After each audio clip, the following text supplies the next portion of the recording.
La piñata se llama el libro de Hugo Alconada. La piñata no es una expresión muy nuestra, pero alude a la piñata nicaragüense y el capitalismo de amigos, versión centroamericana, que acá tuvo una réplica. ¿Por qué la piñata?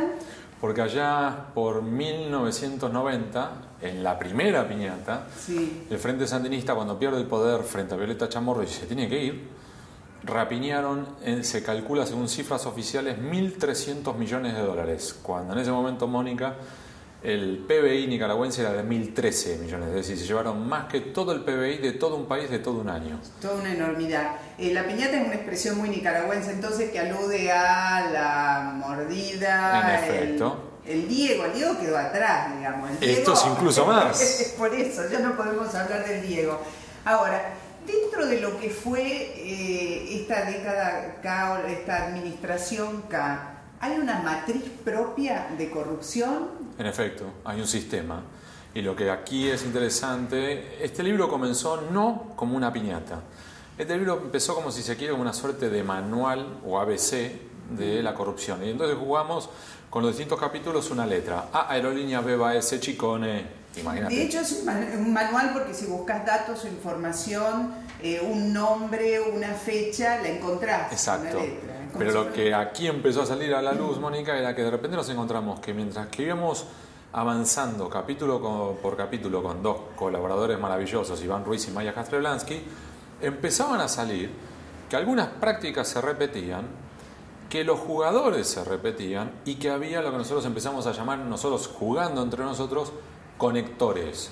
Es decir, personajes que vinculan caso por caso. Entonces vos podés tomar Jaime, y decir, bueno, Jaime, la expresión podría llegar a ser, es la oveja descarriada, derrapó, sí, es la excepción. El bon vivant que se la quiso comer toda de golpe. En efecto, y que es la excepción, pero que no es así. Ahora, cuando empezás a abordar capítulo por capítulo, empezás a ver que, otra vez, las prácticas se repiten y los jugadores se repiten. Entonces aparece, por ejemplo, un Manuel Vázquez, que por ahí para el televidente no le dice mucho, pero que aparece en A de aerolíneas, que aparece en J de Jaime, que aparece en U de Urrodeyoa. ¿Por qué? Porque aparece comprando aviones en la gestión de Aerolíneas Argentinas a Embraer y en este momento está siendo investigado por las autoridades norteamericanas. Es como un entramado de gente que hace posible, como un coworking. En efecto. Como un coworking. Y que tiene un doble eje. El eje de la rapiña, la piñata, y de cómo van manoteando, pero también el otro eje, que es, si por el motivo que fuere, cometiste un error, o salió a la luz, o hay un arrepentido, o lo que fuere, y terminás con una causa penal, que también el sistema se encarga de protegerte. Porque de hecho, Mónica, lo que es más notable es que en estos momentos, los verdaderos profesionales de la coima, en este momento, cuando te hacen el cálculo del sobreprecio, calculan el monto, cuánto hay que pagarle o reservar para el abogado defensor, para el fiscal, para los jueces y los camaristas. O sea, es un entramado que está perfectamente armado, que en principio no debería por qué tener fisuras. Es un sistema complejo. En efecto, y entonces lo que aquí el desafío es, mirando hacia adelante, el cómo se aborda esto, cómo se trata de remediarlo, o por lo menos reducirlo. Porque si no, acá el riesgo que tenés es que este mismo sistema dentro de 6 meses se pinte de naranja, de amarillo, de verde, de azul, claro, o de lo que sea. Vos decís, entonces ahí voy a una pregunta. ¿Los conectores son preexistentes a Néstor Kirchner? Algunos sí. Y la otra pregunta es, esta matriz que se expresó no quedándose en el porcentaje, sino quedándose con el negocio completo, digamos, ¿es una matriz que vino con el kirchnerismo o que fue encontrando el kirchnerismo en la necesidad de hacerse, supongamos, no sé, de recursos? Hubo una combinación. Entonces tenés algunos que son propios y son del núcleo duro del kirchnerismo que viene de Santa Cruz. Entonces tenés grandes jugadores que hoy, otra vez, Jaime puede parecer la excepción, no lo es. Pero tenés otros, Claudio Berti en el caso Antonini, o podés tener a Osvaldo Sanfelice que aparece en distintos casos vinculado a Cristóbal López y vinculado a Tesur y demás. Pero esos son un eje. Otro ya viene desde antes y uno de los jugadores es la letra O, Ollarvide. O alguno de los grandes operadores como Javier Fernández, que ya viene desde antes del menemismo y que en definitiva es, con cada nuevo gobierno se cuadran y avanzan y ofrecen sus servicios y sus colaboraciones. Desde acá sí, es un doble tema en el cual están los que llegan más los que están que unen fuerzas. Ahora, la idea original de Néstor era de buena fe, de armar una verdadera burguesía nacional, de empresarios nacionales que reinvirtieran en el país, ¿o era una estrategia para ir tomando posiciones dentro del cuadro económico, digamos? Pues la verdad que no sé qué decirte, porque yo tengo algunos del propio círculo íntimo que te defienden a Néstor y te dice que él lo que quería era precisamente algo positivo, y tenés otros que son exjugadores que te dicen no, que él sumó puntos para después hacer. Yo no sé si vos hablabas con él, yo creo que sí, yo sí hablaba con él. Bueno, Néstor realmente estaba convencido en que era necesaria una burguesía nacional y realmente estaba convencido que había que recrear un empresariado local, empresarios con la camiseta puesta. Y envidiaba a Brasil en la idea de decir, mira, los brasileños si tienen empresas que son clave, no te la venden si sos extranjero, y no porque seas argentina, no te la venden, se la van a vender a otro brasileño.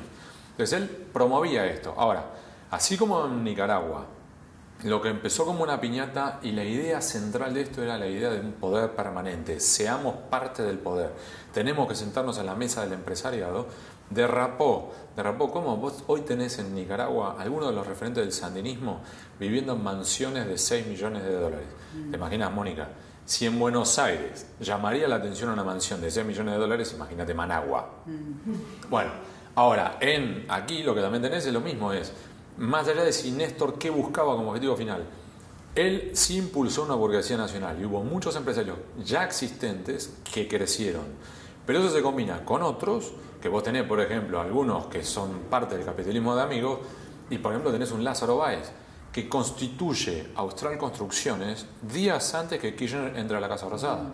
Y derivás en la más franca corrupción. Entonces terminaste con un Ricardo Jaime volando en un avión de 4.2 millones de dólares, un vicepresidente de la Nación que está con procesamiento confirmado y rumbo al juicio oral, sospechado de quedarse con la máquina de hacer billetes, o tenés un Rudy Ulloa que pasó de vender sándwiches de miga como vendedor ambulante de una fábrica que se llamaba La Galleguense en Río Gallegos, y termina tratando de comprar Telefe a los españoles por 350 millones de dólares. Hablamos de una enorme transferencia de renta y de recursos de algunos sectores tradicionalmente empoderados en la economía a otros nuevos jugadores que no necesariamente después funcionarán sin Néstor Kirchner. No sabemos qué hubiera pasado si hubiera seguido dentro de la lógica de la burguesía nacional que reinvierte, que genera puestos de trabajo y que hace crecer la economía de su país. En efecto, entonces uno de los ejes interesantes de esto, vos Mónica ya conocés cómo trabajo, es siempre que voy a publicar, llamo antes y doy el derecho a réplica. Y lo que es interesante de este libro es que muchos terminaron aceptando por primera vez hablar conmigo.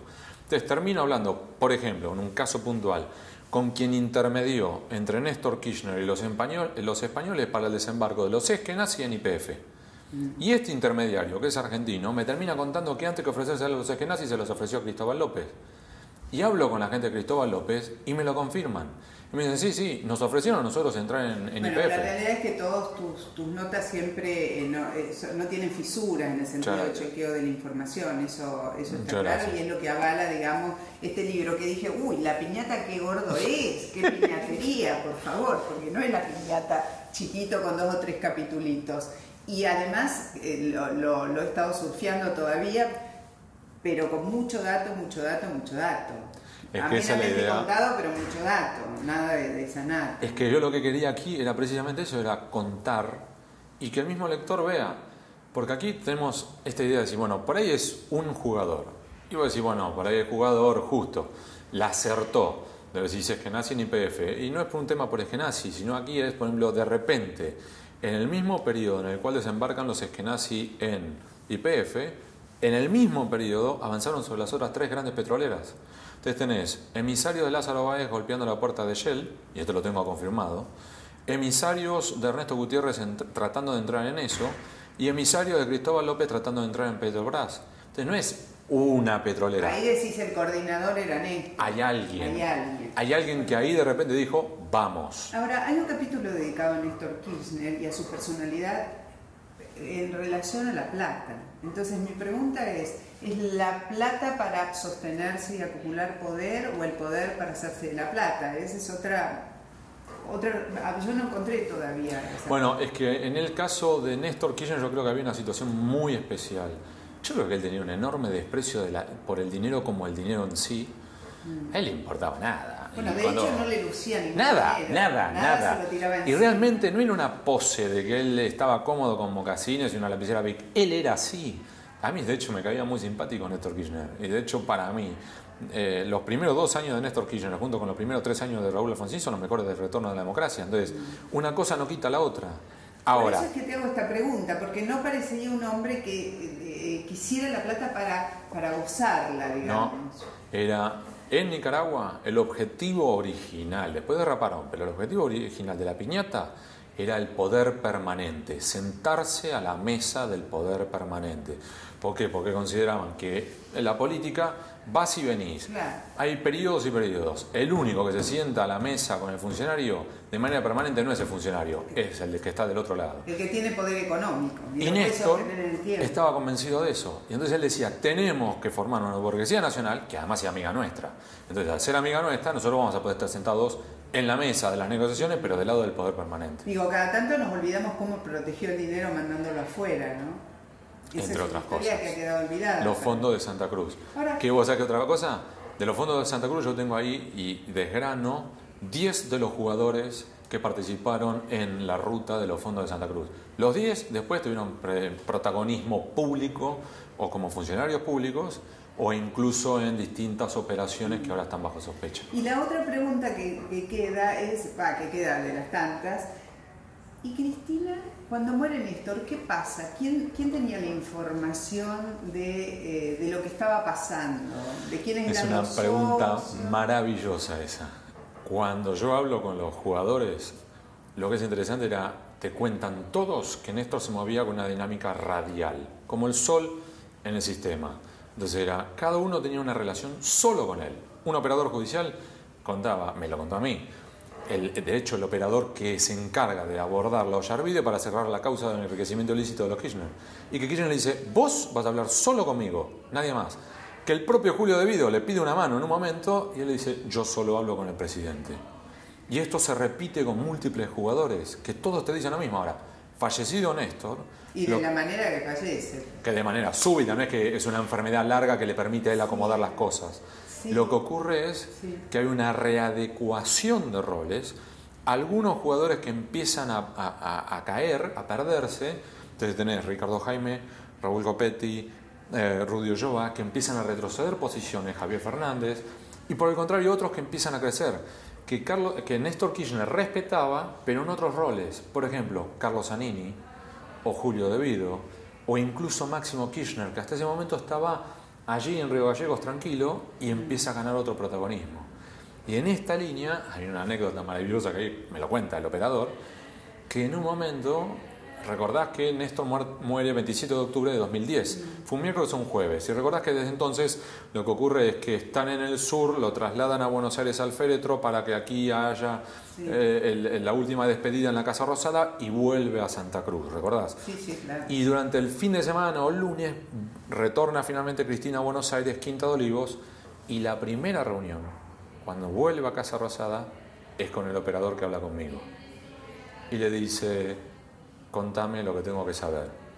Entonces este operador le dice, yo solo hablaba con Néstor. Contame lo que tengo que saber. ¿A quién tengo que llamar? Y que este operador le dice, tenés que llamar a Genasi, a Cristóbal López, a Lázaro Báez, a Rudy Ulloa, a Ernesto Gutiérrez, y empieza a darle el listado de todo el listado. Y todo por separado. Uno por uno, vení para acá. Y poder cotejar la información que se cruzó. El operador llegó hasta ahí. Vení para acá. Ahora, después el tema es si ella realmente logra reconstruir la información que necesite, que se supone radialmente tenía Néstor para seguir adelante, aún para seguir con sus propios criterios. Bueno, creo que en parte sí, parte no. Y creo que hay unos cuantos muchachos que han terminado jugando su propio juego por fuera del sistema, en el ostracismo, algunos incluso se han ido del país. Y algunos a los que ella le habrá hecho la cruz por motivos que nunca conoceremos. En efecto. Que no necesariamente tienen que ver con la política. O en con efecto. el dinero. Y que en esa línea tenés que, en definitiva, Máximo Kirchner empieza a crecer. Recordarás que cuando en su momento en el Diario de la Nación publicamos toda la operatoria de las 8 empresas de Lázaro Báez comprando cientos de habitaciones de hotel en los hoteles de la presidenta, sin usar esas habitaciones. Esa investigación nos tomó 4 años de trabajo, 2 años netos de verificación del material que ya teníamos. Toda la contabilidad del Grupo B la tengo yo, la copia íntegra. Ahora, lo que sale de ahí es que incluso cuando Néstor Kirchner muere, y esto aparece, seguían apareciendo cheques a nombre de él. Ahora, lo que sí se observa es la operatoria de Lázaro Báez crece. El punto culmine es octubre de 2010, fecha de fallecimiento de Néstor, y empieza a bajar, hasta que finalmente languidece. Ahora, los cheques continúan unos meses más. ¿Por qué? Porque estaba la sucesión de Néstor, y entonces los cheques pueden entrar al acervo sucesorio. ¿Y quién manejaba esos cheques? Máximo. Por último, porque hay muchísimo después para leer, ¿qué va a representar Carlos Zanini en el caso de llegar a la vicepresidencia? ¿Qué te parece que va a ser? Carlos es el arquitecto del sistema. Zanini es muy inteligente, muy preparado. De hecho, Néstor a veces le decía, para un poquito, porque había veces en las cuales Néstor le hacía una pregunta específica, técnica, y le recitaba a Zanini de memoria fallos de la Corte de los Estados Unidos. Entonces, Néstor lo miraba y le afloja un poquito. ¿Sí? Ahora, es a su vez el ideólogo, hasta cierto punto, el arquitecto del sistema que vemos hoy. Entonces, lo que cabe esperar hacia adelante es que él siga en ese rol de custodio / arquitecto de un sistema que le permitió crecer muchísimo al kirchnerismo. Ejemplo puntual. Ahora nosotros observamos, por ejemplo, el tema de justicia legítima. Bueno, la novedad, la ofensiva, ya en Santa Cruz, cuando Zanini primero fue funcionario con Néstor, después fue referente en la legislatura santacruceña y terminó como presidente del Superior Tribunal de Justicia de Santa Cruz. Solo renuncia al Tribunal de Santa Cruz para asumir en Buenos Aires como secretario legal y técnico de la presidencia. Ahora, estando en Santa Cruz, antes de venir para acá, hubo un momento en el cual la justicia santacruceña empieza a tener chisporroteos con Néstor y con Cristina. Y Zanini arma allí una justicia legítima, versión santacruceña.